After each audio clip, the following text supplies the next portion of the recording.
attaquer tout de suite. Oui. On présente rapidement la délégation. Voilà, je présente la suite. Moi, je vais te présenter. Là, on va présenter. Je vais te présenter les Français. Non. Alors, mes compatriotes, ils peuvent venir vers moi, s'il vous plaît. Et donc, voilà. Donc, voilà, bienvenue à tous. Et donc, pour les gens, en choisissant la Montbéliard, en choisissant la production laitière, et en plus, ils nous ouvrent sa ferme. Lui et son épouse, donc on les remercie déjà par avance. Et puis, le docteur Dramé, qui est notre partenaire à certains d'entre nous, on travaille depuis longtemps avec lui sur la production laitière, depuis 10 ans, sur la production laitière au Sénégal. Et donc qui organise la journée.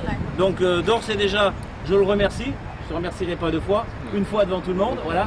Et puis donc, ces compatriotes, je pense que tu les connais mieux que moi. Par contre, je te représente rapidement. Bon, Stéphane, pour tout le monde, de la Russie, en passant par l'Algérie jusqu'à l'Afrique, en passant par le Maroc. Ludovic, qui est donc le représentant de Jourdain, qui est le premier fournisseur d'équipements pour les fermes, Cornady, Logette, etc. Il représente aussi son collègue la buvette pour l'abreuvement. Christophe, qui travaille pour Micline. Micline, c'est machine à traire. C'est une société italienne. La France n'a pas de machine à traire. On a fait appel à nos plus proches voisins et amis, les Italiens. C'était Sébastien qui travaille pour Allmix. Il y a plus différents produits, donc il vous en parlera, notamment d'un produit pour traiter les dermatites des pieds. Donc ça, c'est important. Après, excusez-moi, j'ai manqué de politesse, Roger Blanc, qui est ensuite Jean-Pierre et Francis. Eux sont dans le froid, dans les temps calés et dans la transformation. Voilà, on verra. C'est eux qui concluront. Marjorie, excuse-moi aussi, j'aurais dû présenter les dames. Le meilleur pour la fin. Un journaliste qui promeut l'agriculture africaine à travers une revue très célèbre qui s'appelle Afrique Agriculture. Voilà, donc je te laisse la parole pour les faire ses présentations. Vraiment acteur de l'économie au Sénégal. Là, il investit dans l'élevage. L'élevage, il a démarré par les vaches de race locale. Et depuis 2015, il a décidé de moderniser son élevage parce qu'on est dans une zone où vraiment l'économie est en train de bouger, l'aéroport est là, il y a beaucoup de marchés qui vont se créer autour de cette zone-là. Donc c'est un peu cette vision qu'il a. Bon, maintenant, il y a beaucoup de structures, je ne peux pas présenter tout le monde, je remercie. Il y a le ministère notre tutelle qui couvre tout ça, ils arrivent. Et puis toutes les structures de l'État, le Prodac que je vois, qui vont arriver, qui vont nous rejoindre. Donc je remercie vraiment tout le monde, tous les participants et depuis que tout le monde puisse profiter de cette journée. Ici il y a le maire qui est représenté et je vais lui laisser la parole pour que lui il fasse les bienvenus parce que c'est ça qu'il faut. Présenter, juste pour vous dire deux mots, vous souhaitez la bienvenue mais également abonder dans le même sens de docteur. Dire que monsieur Moussa Diakhaté, ici présent, propriétaire de cette ferme, nous n'avons pas regretté vraiment de lui avoir octroyé ces terres supérieures bien contraire. Là, nous avons besoin de personnes comme M. Diakhaté pour pouvoir développer l'économie de la commune de Sidia. Aujourd'hui, il est en train de faire un excellent travail et là, il nous aide à embaucher vraiment, en deux mots, le maire m'a chargé de l'encourager devant ce partenaire, mais également de souhaiter la vie.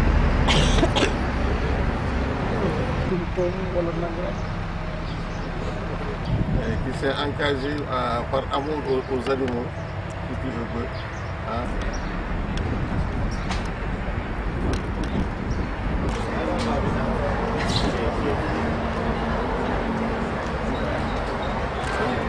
Donc voilà, je te laisse la parole. Voilà. Donc bonjour à tous. Donc, je vous souhaite la bienvenue à la ferme d'Arfina. Avec notre propriétaire, M. Diakhaté. Alors ici, on a un effectif de 10 vaches. Vous n'entendez pas? c'est de parler à Paul. Attends, bon. Parmi ces 10 vaches-là, il y en a qui ont mis bas, il y en a d'autres qui n'ont pas encore mis bas. Bien sûr, on ne parle pas de tout le monde des vaches, mais il y a quand même des génisses qui viennent d'arriver. C'est le lot de cette année-ci. Alors, parmi ce lot de vaches, on en a 8 qui donnent actuellement du lait. Donc, les pics, celui qui a la plus grande production au pic est celle-ci. Donc, c'est la 67 28 avec 28 litres au pic. Sinon, les autres tournent autour de 20-25 au pic. Par contre, il y a, bon, bien sûr, ces temps-ci, ouais, 29 qui est à 25 litres. La 67 28 qui est à 15 litres. Ouais, etc. Donc il y a quand même une gergeuse qui est au pic. Au pic, elle est à 15 litres. Mais par contre, il y avait une maladie, il y avait une mamite. Il y avait une mamite qui a occasionné en fait une baisse de la production. Actuellement, elle donne jusqu'à 5 litres. 5 litres en plus. Donc, voilà, elle a perdu quelques quartiers. Du coup, elle est à 5 litres par jour. Voilà. Donc ça c'est au niveau de la... On va faire un stop là. Est-ce que vous entendez tous? S'il vous plaît. Voilà. Et je vois qu'il y a des dames qui traduisent, donc voilà. Ok. Voilà. Est-ce que vous entendez tous? Personne n'a répondu. Est-ce que c'est ici? Parmi ces 10 bovins, on a donc 8 qui sont des Montbéliards de pur sang. On a une métisse. À côté. Et celle de gauche là? Elle est là. Voilà. Elle a 2 générations, hein, c'est ça? Elle a 2 fois du sang Montbéliard, voilà. Et les autres viennent d'être importés. Voilà. Et il y en a une gergeuse qui est à l'intérieur. Voilà. Voilà. Donc production là. Alors, au niveau bien sûr de...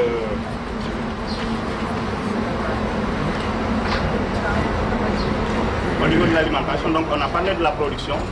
Au niveau de l'alimentation est composée pour le fourrage de la paille de riz, de la fan d'arachide. Voilà ce qui compose, en matière de grossier, voilà ce qui compose l'aliment. Fourrage grossier, paille et fan d'arachide. Voilà, c'est ce qui compose le grossier. Voilà. Maintenant pour les concentrés, on a le concentré NMA bien sûr, qu'on achète, que tout le monde connaît je pense. Il y a aussi, on utilise aussi des tourteaux de baobab. Là actuellement, présentement on utilise le tourteau de baobab est terminé, on utilise maintenant le tourteau d'arachide. Tous c'est des apports en protéines bien sûr. On utilise aussi le son de riz.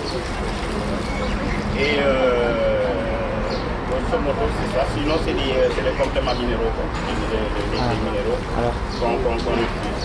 Voilà. Donc voilà cette façon qui a permis bien sûr la production de ces aliments-là. Voilà. Donc ça c'est au niveau de l'alimentation. Au niveau de la santé, comme vous le connaissez tous, on est bien sûr à proximité du parc. Donc il y a bien sûr les risques de trypanosomiase qu'on connaît, effectivement. Donc raison pour laquelle on fait le traitement souvent tous les 2 mois on fait le traitement avec la mitrate, bien sûr, le péridène et tout ça. Pour bien sûr les aider à guérir. Alors le dernier traitement qu'on avait fait, c'était bien sûr au mois de février, en début février. C'était plus précisément le 3 février. On avait fait le traitement. Un mois et demi. Voilà, un mois et demi, bien sûr. Donc dans tous les 2 mois, on le refait. Alors bien sûr, le test que vous allez faire, on le met aussi. Non, je pense qu'on va faire le test pour montrer, mais normalement, on devrait les trouver négatifs. Normalement, a priori. Et voilà, Marjorie. Donc il y a, excuse-moi, Marjorie donc qui travaille pour Seva. Je pense qu'elle va vous redire un petit peu, je pense que vous êtes d'accord avec moi. À mon avis, aujourd'hui, la production laitière en Afrique, on va généraliser, contrairement à ce qu'on pense, vu de chez nous, tout le monde pense que c'est le chaud, le problème. Et même si le chaud est un problème, en Europe aussi il fait chaud. Le gros problème, c'est les parasites ici. Et c'est la trypano, à des endroits, où c'est les tiques. Voilà. Donc ça veut dire, en gros, que si on veut avoir une production exogène, ça veut dire les vaches, comme on va les voir aujourd'hui, c'est stabulé. Pas de pâturage, et ça c'est impossible. Voilà. Donc après, sur la trypano, vous pensez que ça va aussi avoir un On n'a pas de symptômes,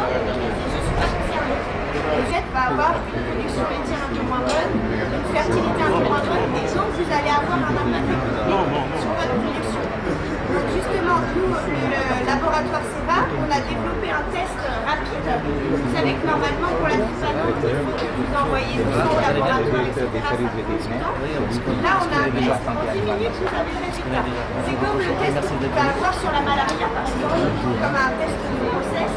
Voilà. Vous prenez juste du sang à l'oreille de la vache, donc je vais vous montrer.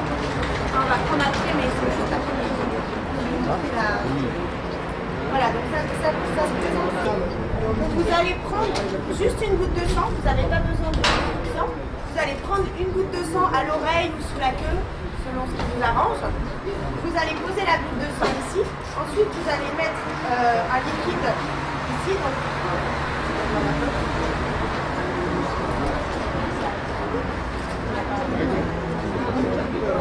on a un tampon en fait qu'on met ici et le sang va migrer le long de la caissette et vous allez avoir le résultat qui va apparaître ici. Donc vous avez une ligne de C, c'est une ligne contrôle. Si vous avez juste cette ligne-là, ça veut dire que votre vache est négative. Donc vous n'êtes pas contaminé. Après, vous voyez ici, on a une ligne TV qui correspond à VVN, une ligne verte, et vous allez pouvoir lire le résultat. Et donc ensuite, vous allez savoir si vous pouvez traiter. Alors là, normalement, je pense qu'on va trouver les animaux négatifs. C'est possible de trouver des animaux positifs même si vous avez traité. Parce qu'en fait, c'est un test qui marche avec les anticorps. Donc quand vous traitez, selon que ça soit sur Nivax ou sur Congolensis, on peut retrouver des anticorps jusqu'à 8 semaines après. Donc c'est pour ça que quand vous faites le test en ferme, il faut vraiment savoir justement quel protocole a été déjà mis en place pour pouvoir après analyser les résultats. Donc voilà, donc c'est vraiment important et nous l'objectif de ce test c'est d'une part de sensibiliser les éleveurs, des éleveurs qui pourraient dire bah voilà moi je ne suis pas concerné, on n'est pas dans une zone où il y a beaucoup de mouches tétées, mais de pouvoir leur montrer bah si peut-être que vous avez l'impression que vous n'êtes pas concerné, mais en fait avec le test je peux vous montrer que vous êtes contaminé. Et l'autre gros objectif qu'on a nous chez CEVA, on est présent sur beaucoup de pays en Afrique, l'Afrique de l'Ouest, du Centre et l'Afrique de l'Est. Et on veut faire une sorte de cartographie, puisque nous, on a des agents, on a des distributeurs, on leur donne ces tests-là aux vétérinaires et on récupère ensuite des informations, ce qui va nous permettre de savoir, ben voilà, quel est le pourcentage d'infection. Et puis après aussi de savoir, ben, est-ce que c'est plutôt Congolensis, est-ce que c'est plutôt Vivax, puisqu'on sait que justement, ces choses-là sont en train de bouger. Et donc après, au niveau des traitements, vous en avez parlé tout à l'heure, donc on a le traitement, soit isométhamidum, soit diminazène. Donc diminazène, on a le Veriben, le Veriben B12 qui contient aussi de la vitamine D. Voilà, pour aider l'animal à récupérer plus vite. Et après, on a aussi le Veridium, donc là sur la partie isométhamidum. Et l'autre innovation qu'a fait CEVA, donc on a déjà une innovation sur le test, il faut savoir que c'est le premier test mondial.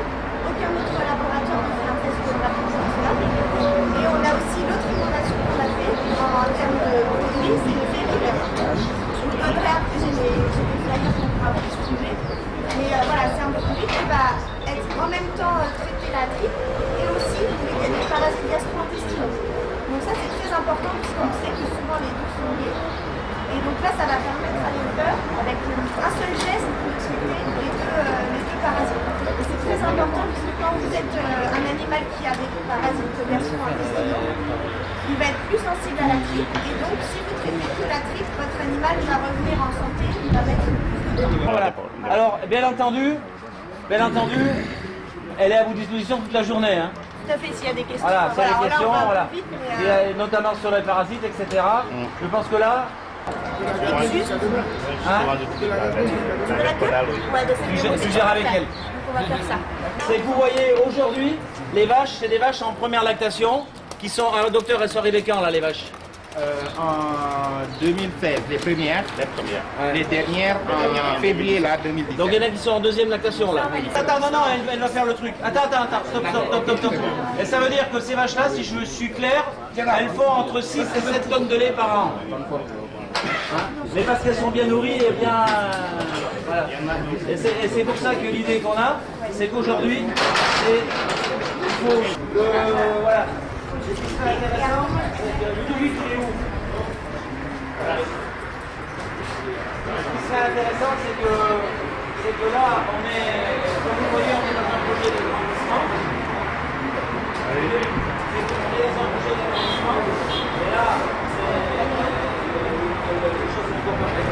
Et peut-être pendant que on a la chronique qui glisse, tu peux peut-être dire deux mots comment tu verrais la transition là-bas, les améliorations par rapport au confort des niveaux.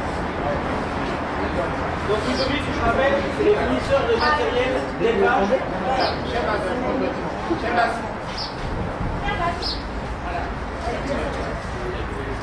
Bon, il faut me parler parce que moi ici. Voilà. Il va comprendre que c'est pas du national. Je vais aller doucement, légèrement. Donc, dans l'idée d'aménagement, là, pour un nombre de vaches qui va croître, pour garantir une qualité d'hygiène et une qualité du lait, l'idée serait de mettre plus les animaux dans des logements logés. Tout à fait. Ça va permettre à l'animal d'être plus posé, de se poser à sa place et donc de diminuer, de faire plus de lait.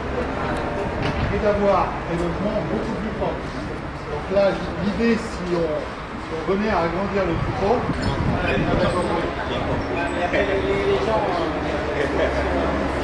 on leur fait une niche loge, ils auront leur place, avec la possibilité de circuler pour aller à l'abreuvoir ou à l'auge.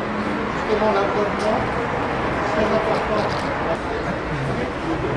Et voilà, ce que je continue, après aussi, là pour le moment il n'y a plus de vache. Demain il y aura peut-être 25 vaches. Le lait, c'est quelque chose qui se convalide très très vite. Et donc là, Francis, il y a deux choses.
Ah, c'est pas simple les trucs derrière.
Damien Dio.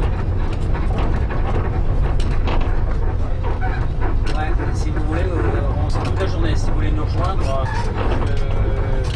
le problème c'est qu'après si vous quittez, notez mon numéro de téléphone.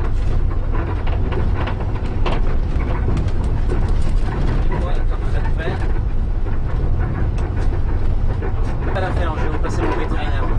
Attends, ne quittez pas. Essayez de pas quitter. Parce que là il est lié. Ouais.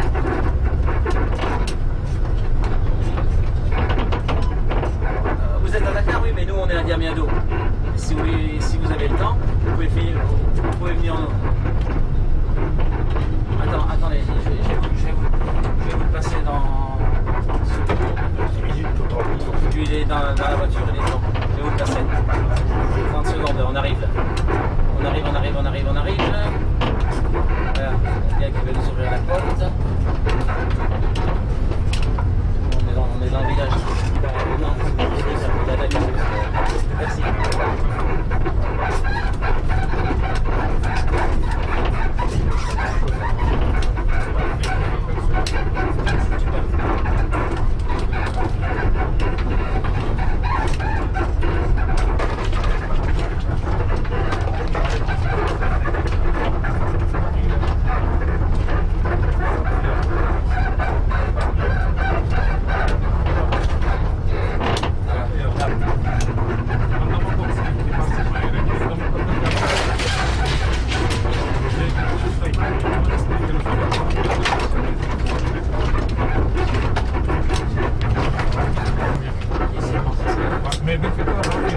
Limite avec un bus.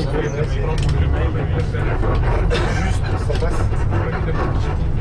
C'est bon, on arrive.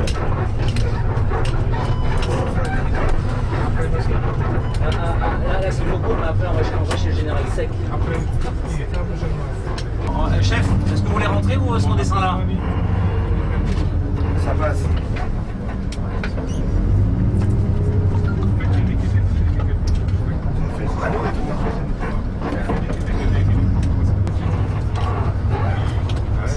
C'est le patron, c'est celui qui a la gift. De quoi? Celui qui a le premier là, tu vois pas? Ah, tu le connais déjà celui-là. Hongrie? Ouais.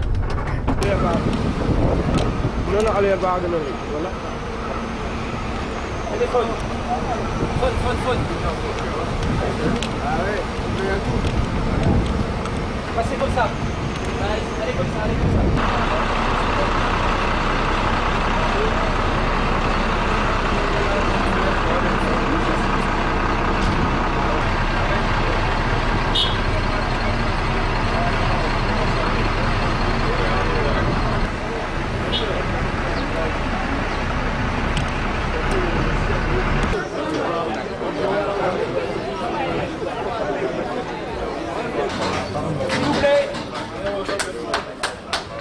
S'il vous plaît.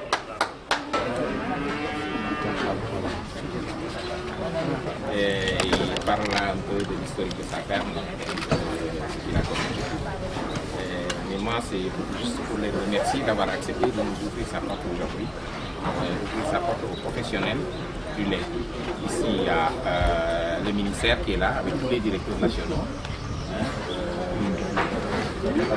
Ils sont là, de toute façon, ils sont là. Ils seront là, d'accord.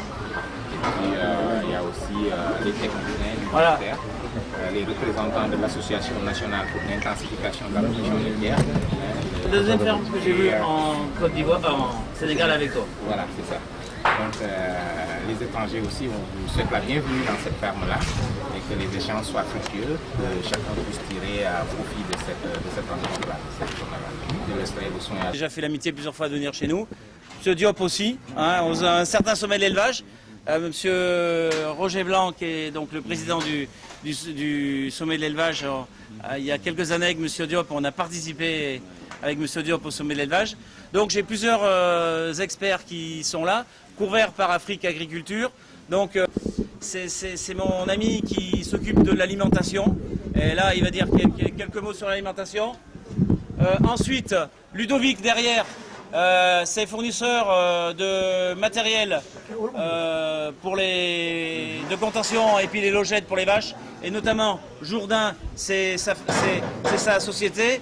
Francis et monsieur Jean-Pierre, qui sont tous les deux dans le froid et dans, chose très importante, dans la transformation laitière. Je répète, hein, on fait du lait pour gagner de l'argent, et pour gagner de l'argent, il faut faire de la transformation laitière. Et puis pour bien conserver aussi, il fait des tanks à lait. Christophe, il est avec machine à traire. Là aussi, pour traire comme il faut, c'est hyper important la traite, aussi bien pour la santé de l'animal, la production, que pour la qualité du lait.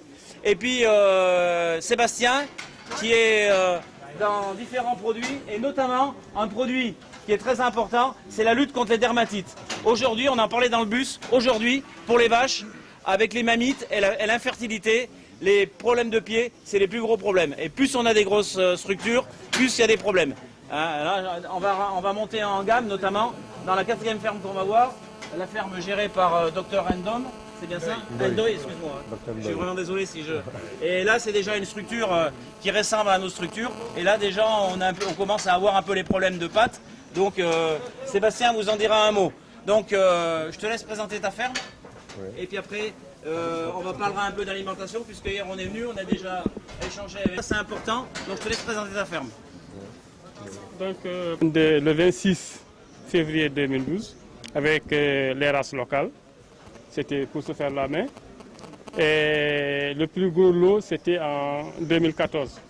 On a pris des animaux chez Daou, chez Dr Dramé et à Frivette. Donc, en 2014, en 2017, avec le partenariat ANIPL et l'État du Sénégalais, donc on a pris 60 génisses gessantes de 6 à 7 mois qui venaient de la France. 4x4, 15 Holstein, 15 Normandes, 15 Jersey, 15 Normandes et 15 Brunes, 15 Montbéliard. Donc aujourd'hui on est au niveau du cheptel, total cheptel, on est à 100 têtes. 100 têtes avec 54 vaches en production qui produisent aujourd'hui 600 litres. Donc on est autour de 11 à 12 litres par vache. Le reste... On fait un petit stop. Est-ce que c'est par vache et par jour. Voilà. Par vache et par jour. Voilà, là, confondu. Combien de traites en production. En production, on est à 54 vaches en production. Vous avez entendu, en ce moment, ils traitent 55 vaches et ils sont à 12 litres de moyenne. Donc là, après, on va reparler de l'alimentation derrière. Les vaches sont arrivées au mois d'avril, donc on a eu l'effectif des vélages au mois de juillet. Au mois de juillet, on était à 930 litres. Au mois de juillet. Au pic, on était mois de juillet, mois d'août et mois de septembre, on était dans les 900 litres. Donc, qui tournait donc autour de 15 litres par vache. Mais depuis lors, alors ça fait au moins 7 mois, donc on est en descente. Et en ce moment, on est à 600 litres, avec un effectif de 54 vaches. Hein? Génisses, on est à 28 génisses. Premier âge, vous avez 20, deuxième âge, vous avez 8. Donc 8, deuxième âge, c'est-à-dire qu'ils sont aptes à être inséminés. Donc on est à 8. Au niveau de la reproduction, on est à 25% de gestation par rapport à l'effectif total. Étant entendu que le reste du cheptel a été inséminé au cours du mois de février, donc il reste les confirmations que nous allons faire prochainement, c'est-à-dire au mois de fin mars, début avril. Une insémination artificielle, mais pour plus de garantie, on a deux taureaux. Au cas où il y a 3 ou 4 reproductions, inséminations qui n'ont pas été fécondantes, alors on les amène au taureau. Hein? Mais l'objectif principal, c'est l'insémination, l'insémination artificielle. Mais pour tout ça, il faut quand même alimenter les animaux. Donc nous disposons, en partenariat avec des privés, hein, nous avons chaque année, nous emblavons au moins 50 hectares. 50 hectares qui nous permettent d'avoir de l'ensilage qui nous couvre pratiquement toute l'année, hein, avec les 50 hectares. Ensilage de sorgho. De sorgho et de maïs. Sorgho, maïs. Et sorgho de maïs. 50 hectares de maïs ensilé et de sorgho. Voilà. Donc 50 maïs. De préférence, le maïs est beaucoup plus énergétique, mais avec la pluviométrie qui est un peu irrégulière, hein, nous préférons faire les deux en même temps. Et l'ensilage de maïs et l'ensilage de sorgho. Voilà. Mais tout le concentré acheté sur place au niveau des minoteries qui sont déjà sur place, ou bien à travers les divers. Les différentes pathologies que nous avons ici sont celles que vous allez rencontrer un peu partout, dont sont les maladies parasitaires, la fièvre afteuse, la pasteurellose et la dermatose. Maintenant, bon, il y a quelques-uns qui mettent la péripneumonie contagieuse, mais principalement ce sont les pasteurelloses et les autres maladies parasitaires. Donc nous faisons et en même temps les vaccins. Voilà. Donc nous faisons, je disais qu'au niveau de la pathologie, ce sont les pathologies que vous allez rencontrer un peu partout. Donc vous avez la fièvre afteuse, la dermatose, la pasteurellose et les maladies parasitaires. Donc aussi, nous faisons les vaccinations contre ces maladies, soit des vaccinations semestrielles ou bien des vaccinations annuelles.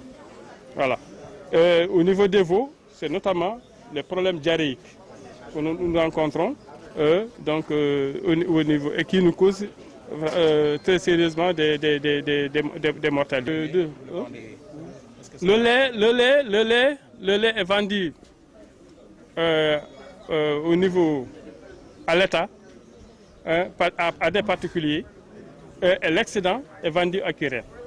L'excédent est vendu à Kirène, ou bien on a une petite unité de transformation, hein, qui en fait, une fois par 15 jours ou bien une fois par semaine, selon les demandes et selon le stock, nous procédons aussi à la fabrication de lait en caillé. Mais le gros du lait est vendu à l'État, hein, à des particuliers, c'est pas à des femmes ou bien des consommations locales, autour de 500 litres par jour. 500 euros, 500 francs. 500 francs, enfin, 80 centimes d'euros à peu près. Voilà, 500 francs par litre. Voilà. Qu'est-ce que vous faites des veaux mâles? Les veaux mâles sont... Enfin, c'est dommage quand même. C'est dommage quand même que ces veaux-là soient destinés à la casserole. Mais la plupart des veaux-là sont vendus à des particuliers qui vont amener ces œufs soit pour leur élevage propre ou bien pour autre chose. Mais nos plus gros clients sont en général des Maliens ou bien des Sénégalais particuliers qui ont des fermes et qui veulent également améliorer leur secteur. Ils utilisent comme géniteur. Comme reproducteur. Voilà. Okay. Voilà. Les seuls, donc, nous conservons au niveau de la ferme que les femelles pour le renouvellement du cheptel. Voilà. Et l'excédent est vendu, bien entendu. Voilà. Quelles sont les difficultés de la ferme? Les problèmes que vous rencontrez? Les difficultés, c'est d'une part l'électrification. Ici, l'électrification. Donc ici, là, on traite les vaches là avec des machines manuelles, hein, avec les potrailleurs individuels.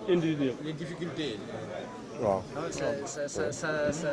Ça veut dire que dans une ferme comme ça, il faut quasiment une salle de traite. Une salle de traite, c'est important. Ici, de toute façon... Pour faire les cultures aussi, C'est un peu la croise et la bannière parce qu'on est dans la région, c'est fourrage. Et ça, c'est une difficulté majeure pour cette ferme-là. Très bonne volonté, mais vraiment avec une contrainte qui est liée à l'accès au foncier. Au niveau de la ferme, on est 7 personnes. 7 personnes. Donc il y a M. Sissé Momat, qui est le responsable de l'exploitation. Et en second lieu, je suis son adjoint, quoi. Qu'est-ce qu'il vous faut? Quels sont les besoins pour développer la ferme aujourd'hui? Si vous devez, quelles sont vos demandes? Nos demandes, d'une part, parce qu'il y a vous venez de... Il y a des directeurs nationaux ici, il faut qu'ils s'entendent quels donc, sont nos besoins. Et là, nos besoins. Nos besoins. Le directeur national de la santé animale. Nos besoins. Le directeur du CNAG est là aussi. Nos besoins tournent, vous venez de le dire. Donc il faut, vous ne pouvez pas avoir un tel cheptel sans avoir de terre. Ça c'est le problème foncier. Ça c'est d'un. L'électrification. Deux. Une unité de tête, la salle de tête. La machine, le truc là. Le tank à lait. Les tanks à lait pour la conservation. Voilà. Et également disposer du matériel agricole. Le tracteur et son attelage, plus les ensileuses. Mais, non mais après, voilà. Après, moi, voilà. je pense que c'est assez. Pour résumer, on est bien d'accord qu'il y a des besoins d'électrification. Là aussi, ça peut être un groupe électrogène, hein, s'il n'y a pas de solution. Après, ce qui est important, c'est que pour un troupeau comme ça, je pense que tous les experts français sont d'accord, il faut au moins un lactoduc ou une salle de traite, parce que par rapport à la qualité, c'est important. Il faut réfrigérer. Et puis après aussi, ce qu'on peut remarquer, et là je vais laisser la parole à Stéphane et puis au chef d'exploitation, on va se retourner de ce côté, on va regarder les vaches, s'il vous plaît. Et puis Stéphane... Ouais. On m'a fait savoir après la visite d'un technicien que l'orientation de l'État aurait pu être meilleure en tenant compte de certains aspects. Je travaille dans la nutrition animale depuis une trentaine d'années, spécialisé dans le ruminant, dans la vache laitière et le bovin viande. Je vais faire mieux. Donc bonjour à tous, je m'appelle Stéphane Ledoux. Donc je suis spécialisé dans la nutrition des vaches laitières depuis une trentaine d'années. Nous travaillons sur la France, l'Europe et 3 continents différents, notamment l'Afrique. Pourquoi est-ce que nous sommes arrivés ici chez vous au Sénégal? Parce que vous importez nos vaches et que dans l'ensemble, je suis Jean-Paul, partout où on importe des vaches, notre volonté c'est d'avoir le résultat que vous en attendez. Or pour l'avoir, ce résultat, vous achetez de la bonne génétique, de la très bonne génétique. Vous achetez la bonne race, les bonnes races françaises. Et derrière, il faut également transformer vos matières premières ici localement pour valoriser l'alimentation au maximum. Alors, je vais répondre à une question qu'on vient de me poser, quelqu'un par ici tout de suite, parce que ça concerne l'alimentation. L'orientation du bâtiment concerne aussi l'alimentation. Puisque le premier aliment de la vache laitière, on va parler que d'aliments, mais le premier aliment de la vache laitière, en fait, c'est l'air. Donc l'air ambiant est extrêmement important. L'orientation du bâtiment se gère par rapport au vent, mais aussi par rapport à l'humidité. Ici, on n'est pas loin des côtes, donc on a des vents de mer qui arrivent avec des humidités très fortes. C'est très important. On voit pas, je n'ai pas vu pour ma part pour le moment encore de bâtiments équipés de ventilation, mais ça serait un point, la ventilation, la brumisation, auquel on sera obligé d'arriver. On a eu plusieurs questions tout à l'heure sur les vaches laitières. La production des vaches laitières, on vient d'en parler. Donc moi j'aime bien donner des repères aux éleveurs. Ici on a un très bon repère. On fait consommer à peu près 15 kg d'aliments pour faire en moyenne 14 litres de lait. Donc on sait qu'on fait à peu près 1 litre de lait par kilo d'aliments. Donc ça c'est un repère très important. Le seuil de rentabilité pour une vache laitière c'est 1,3 litre de lait par kilo d'aliments. Le deuxième aliment après l'air de la vache laitière c'est l'eau. Ici, on a des équipements en eau qui sont très bien faits, puisqu'on a 3 fois 1000 litres, je crois, pour nos vaches laitières. Ce qui est important aussi, c'est d'avoir des grosses mises à disposition d'eau, réparties en maximum d'endroits et avec des gros volumes d'eau. Et surtout, et aussi à l'avenir de contrôler davantage l'eau. On a énormément de contamination dans l'eau, de salmonelles, de différentes bactéries, qui nous posent des problèmes sur les vaches. L'autre point que je vais juger important également, c'est dans l'hygiène, l'environnement du bâtiment. Donc là ici on a un bâtiment qui est équipé avec des cornadis vraiment au top. C'est des Jourdains, oui d'ailleurs, qui sont vraiment au top. Donc pourquoi je parle des cornadis? Puisque c'est ici qu'on met l'alimentation des vaches. Et de pouvoir bloquer les vaches au cornadis pour les faire consommer quand on le souhaite, c'est aussi important. Donc l'air, l'eau, on va arriver à ce qui vous passionne tous, on en a parlé tout de suite, les produits agricoles sénégalais. Alors depuis 3 ans, je viens au Sénégal, on a l'occasion de prendre des échantillons à chaque fois qu'on vient et on les analyse. Alors j'ai une bonne nouvelle pour vous, mes amis sénégalais, c'est que vous avez des fourrages et un capital de fourrage qui est énorme. Quand je dis énorme, c'est vrai que ce soit en fibres, sur les pailles de riz, puisqu'on est sur du ruminant, donc je vais parler beaucoup de fibres. On a également des pailles d'arachide qui sont exceptionnelles, qui valent de la luzerne, en structure. Alors je commence par ces 2 points-là.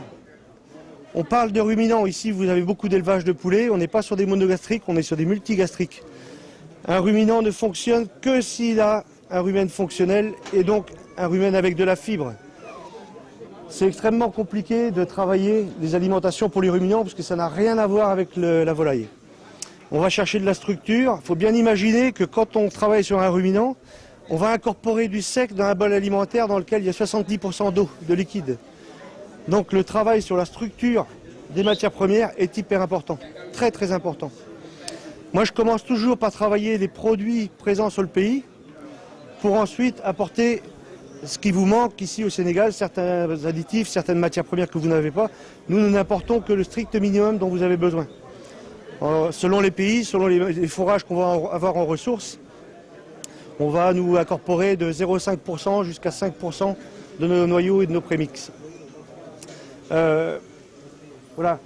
Le potentiel, vous l'avez sur les fourrages. Moi, j'ai fait 12 ans d'agronomie, donc je me permets de dire que je connais bien l'agronomie, je connais bien les cultures. Donc c'est pour ça que j'ai un bon lien entre la culture et la nourriture. Faut savoir que le troupeau que vous avez devant vous a un potentiel de 30 litres génétiquement. Aujourd'hui, on en a 15. Moi, ce que je vous ai dit hier, c'est que déjà dans un premier objectif, le premier challenge qu'on va se mettre ici, c'est de monter de 30% de lait. Et à partir de là, on aura une rentabilité pour l'éleveur. Moi, c'est ça, c'est toujours mon axe. Avec Jean-Paul, on a vraiment un axe où on vous trouve, on vous choisit la génétique, et ensuite on vient vous appuyer pour que l'éleveur ait de la rentabilité. Il ne faut pas qu'on fasse les erreurs qu'on a pu faire dans d'autres pays, notamment européens, où on a découragé les éleveurs qui sont partis et ont abandonné les fermes. Donc c'est très très important. Et quand je parle des éleveurs, je parle des éleveurs de grande taille comme votre exploitation et des éleveurs qui ont 3 ou 4 vaches. Ça s'adresse à tous les éleveurs. Nos solutions s'adaptent à tous les éleveurs sans exception.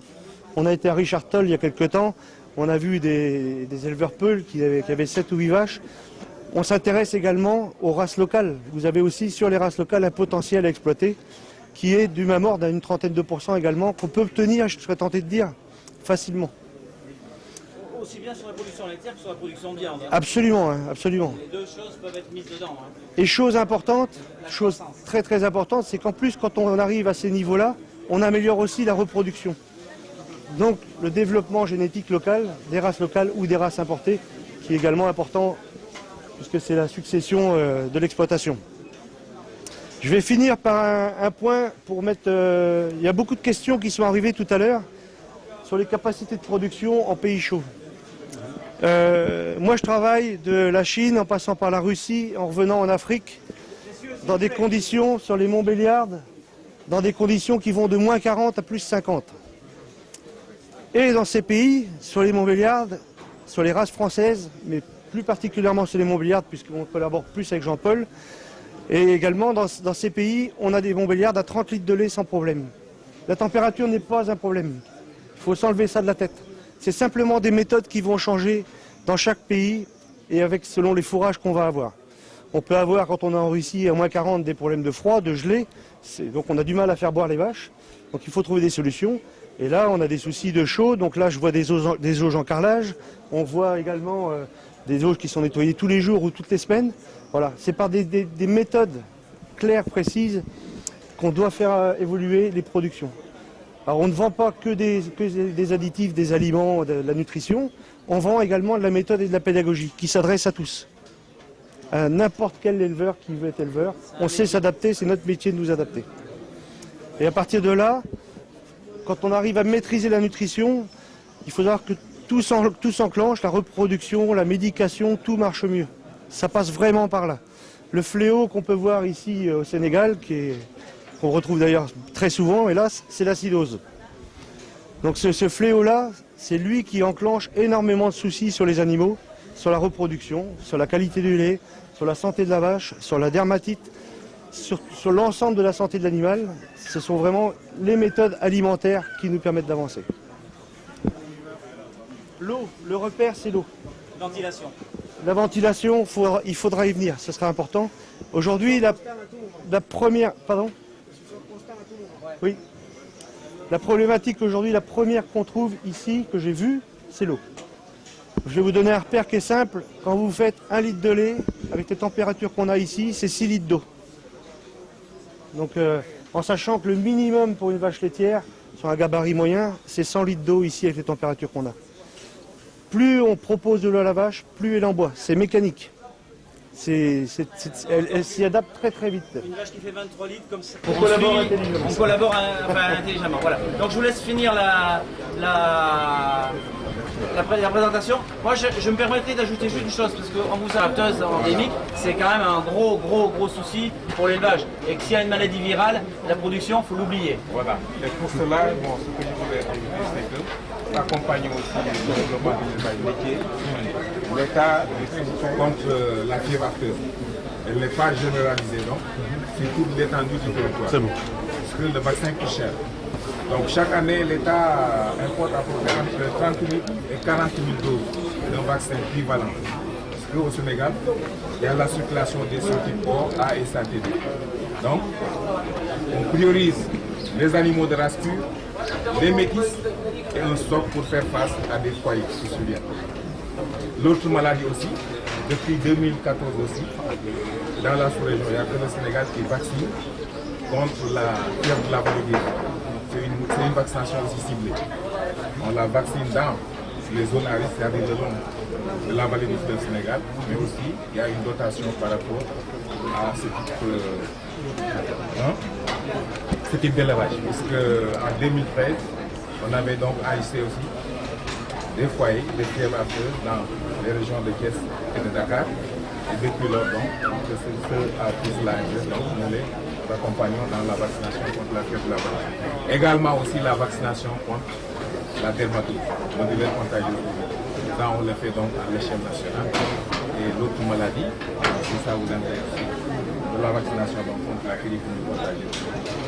Nous étions même dans une disposition pour déclarer le Sénégal donc indemne, mais comme c'est une maladie animale transfrontalière, elle est dans les pays qui nous environnent, elle est revenue.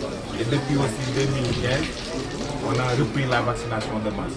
Donc pour vraiment cet élevage-là, donc les vaccinations qui sont émises, la fièvre afteuse, la dermatose contagieuse, la pression contagieuse et la fièvre donc, de la vallée du Rift. Ça, on le met gracieusement donc, à la disposition. Bon, c'est annuel. Les vaccinations annuelles. Et chaque année, donc, parce que le labo national les les importons. On met grâce à... Et vous importez combien? Vous importez combien? Voilà. Donc là, on vous laisse finir la conclusion.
tahu kira. Tanya mu yóbbu.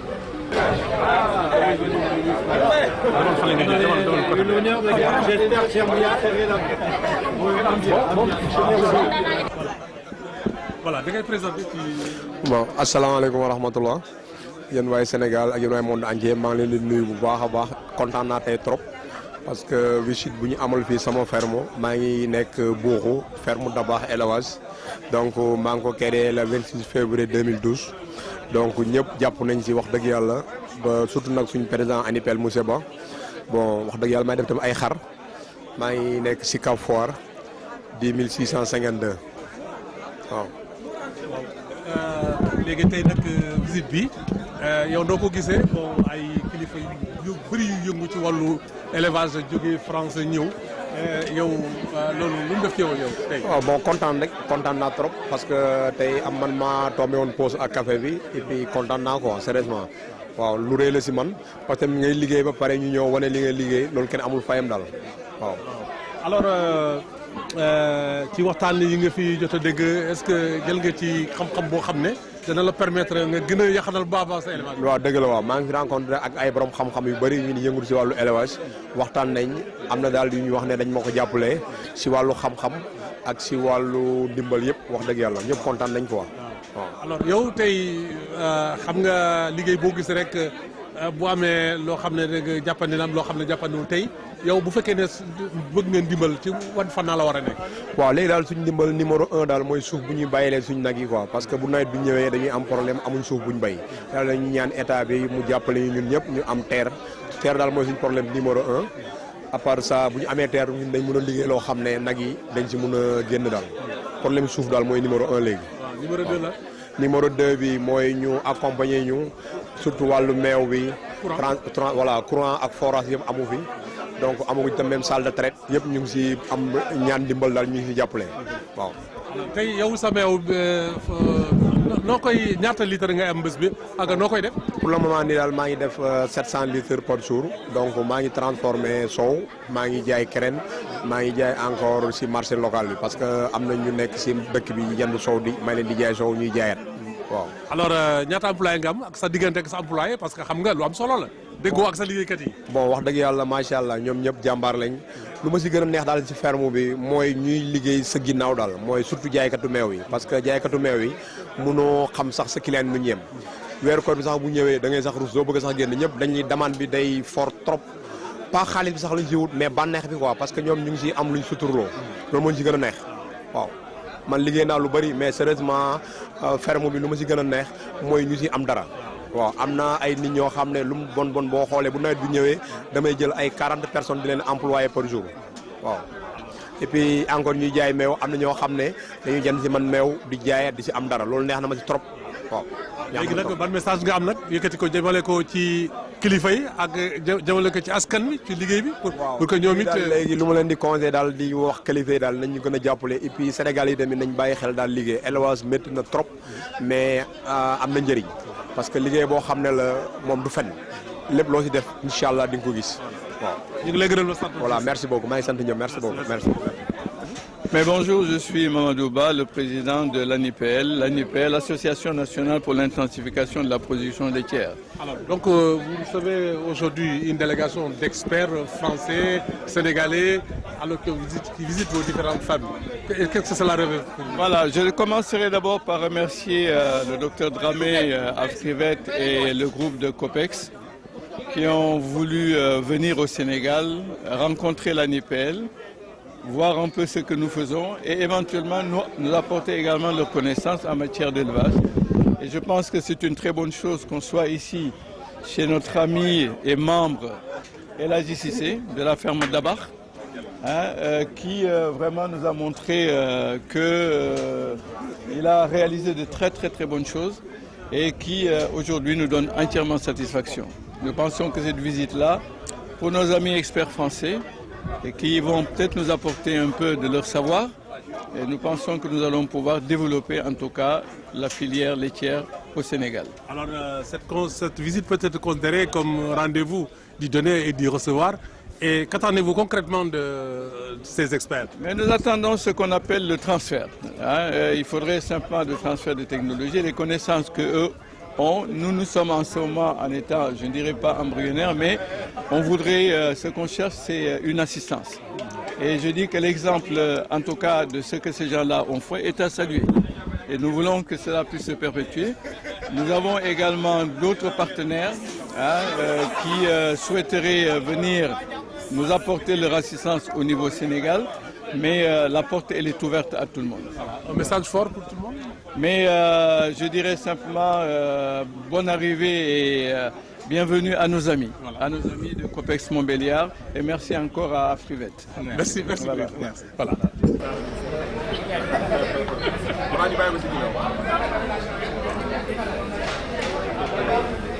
C'est bon, Ali? C'est bon, oui. Tu as vu tout le monde? Oui. Ça va être